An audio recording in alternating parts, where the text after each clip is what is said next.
మనం ఈరోజు తెలుసుకోబోయే అంశం మంజూషా మ్యూజియం. ఈ ప్రదేశము ధర్మస్థల పుణ్యక్షేత్ర ప్రాంగణంలో నేత్రావతి నది ఒడ్డున ఉందన్నమాట. ఈ మ్యూజియం గవర్నమెంట్కి సంబంధించింది కాదు. ఒక ప్రైవేట్ వ్యక్తి తన అభిరుచికి అనుగుణంగా వివిధ వస్తువులు సేకరించి ప్రజల కోసం ఒక మ్యూజియంగా ఏర్పాటు చేశారు.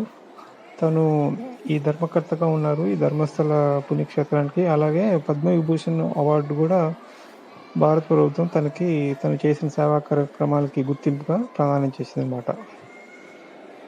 అలాగే ఈయన ఏం చెప్తారంటే, అసలు వస్తు సేకరణ అనేది ఎందుకు మానవునికి ముఖ్యమని, అలాగే సామాన్య మానవుడి నుంచి మహారాజుల వరకు, అలాగే చిన్నపిల్లల నుంచి పెద్దవాళ్లకు వాళ్ళకి ఇష్టం కలిగిన వస్తువుల్ని ఇంట్లో భద్రపరచుకోవడం అనే అలవాటు చాలా సంవత్సరాల నుంచి, చాలా అనాదిగా కూడా ఆ అలవాటు, ఆ అభిరుచి అనేది అలా కాలక్రమేణా వస్తూ ఉండిందనమాట. అందుకోసమే ఇప్పుడు తను గత 50-60 సంవత్సరాల నుంచి అన్ని రకాల వస్తువులు సేకరించి ఒక మ్యూజియం ఏర్పాటు చేశారు. ఈ మ్యూజియంలో మీకు సాంకేతిక పరంగా, అలాగే చారిత్రక అంశాల గురించి, అలాగే రాజుల కాలంలో వాళ్ళ జీవన విధానం ఎలా ఉండేది, అలాగే మీరు దైవ కార్యానికి సంబంధించిన దేవాలయాలు, గుళ్ళు, దేవతా విగ్రహాలు, ఆ శిల్పకళా నైపుణ్యం, వాటికి సంబంధించి వస్తువులు, అలాగా ప్రతి ఒక్క రంగం నుంచి వివిధ రకాలైన వస్తువులన్నీ సేకరించి ఈ మ్యూజియంలో ఏర్పాటు చేశారు. ప్రాచీన కాలంలో ఫస్ట్ వీడియో కెమెరా ఎలా వచ్చింది, అలాగే ఫోటోగ్రఫీ ఎలా స్టార్ట్ అయింది, అలాగే ఈ వాహనాలు మొదట చక్రం నుంచి ఎలా పరివర్తన చెందింది, ఇలాంటి అంశాల మీద ఆయన అన్ని వస్తువులు సేకరించారు. అలాగే పాత రోజుల్లో యుద్ధం చేసే సమయంలో ఎలాంటి ఆయుధాలు వాడేవారు, అలాగే ఆధునిక యుగంలో ఎలాంటి ఆయుధాలు వాడుతున్నారు, వివిధ రకాల పిస్టల్స్, రివాల్వర్స్, గన్స్, ఇలాంటివన్నీ పొందుపరిచారనమాట.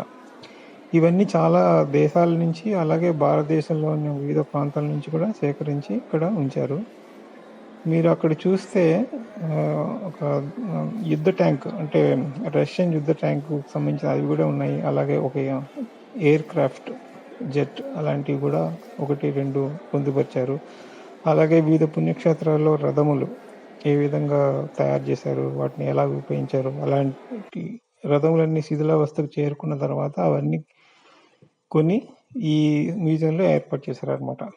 అలాగే ప్రాచీన కాలంలో శిలాశాసనాలు, లోహ పలకాల మీద ఎలా రాశారు, అలాగే వంట సామాగ్రి వివిధ లోహముల ద్వారా ఎలా చేసేవారు, అలాగే పురాతన కాలంలో రైల్వే వ్యవస్థ ఎలా ఉండేది, సిగ్నలింగ్ సిస్టమ్ ఎలా ఉండేది, వీటికి సంబంధించిన వస్తువులు కూడా ఇక్కడ ఉంచారు. అలాగే ఇంకో విషయం ఏంటంటే, ఈ మ్యూజియం అనేది కర్ణాటకలో మైసూరులో మరియు ధర్మస్థల దాంట్లో ఉంది. అలాగే తినకి ఫోటోగ్రఫీ ఇష్టం అనమాట. అలాగే చిత్రపటములు కూడా ఇష్టం. రవివర్మ చేసిన ఫోటోగ్రఫీ, అలాగే మైసూర్ మహారాజుకు సంబంధించిన చిత్రపటములు, అవన్నీ కూడా ఇక్కడ కొని ఈ మ్యూజియంలో పొందుపరిచారనమాట. ప్రాజెక్ట్కి సంబంధించిన టైపింగ్ మెషిన్స్, అలాగే గ్రామ్ఫోన్ రికార్డ్స్, అలాగే మ్యూజిక్ సిస్టమ్స్ ఎలా వచ్చాయి, ఇంతకుముందు టెలిఫోన్ అనేది ఎలా దూర ప్రాంతాలకు ఎలా వాడేవారు, ఫస్ట్ రేడియో అనేది ఎలా వచ్చింది, ఇలాంటివన్నీ మొదటగా సేకరించిన వస్తువులు, ప్రాచుర్యంలో ఉన్న వస్తువులు అవన్నీ కొని ఈ మ్యూజియంలో పొందుపరిచారనమాట. అలాగే మీరు మనకు సంబంధించిన ఏదైనా వస్తువులు, ఉపయోగపడిన వస్తువులు అలాంటివి కూడా మనం ఈ మ్యూజియంకి మనం డొనేట్ చేయొచ్చు. అలాగే ఏదైనా మంచి వస్తువులు ఉన్నట్టయితే వాళ్ళే డబ్బులు వెచ్చించి ఆ వస్తువులు కొని ఈ మ్యూజియంలో కూడా పెడతారనమాట.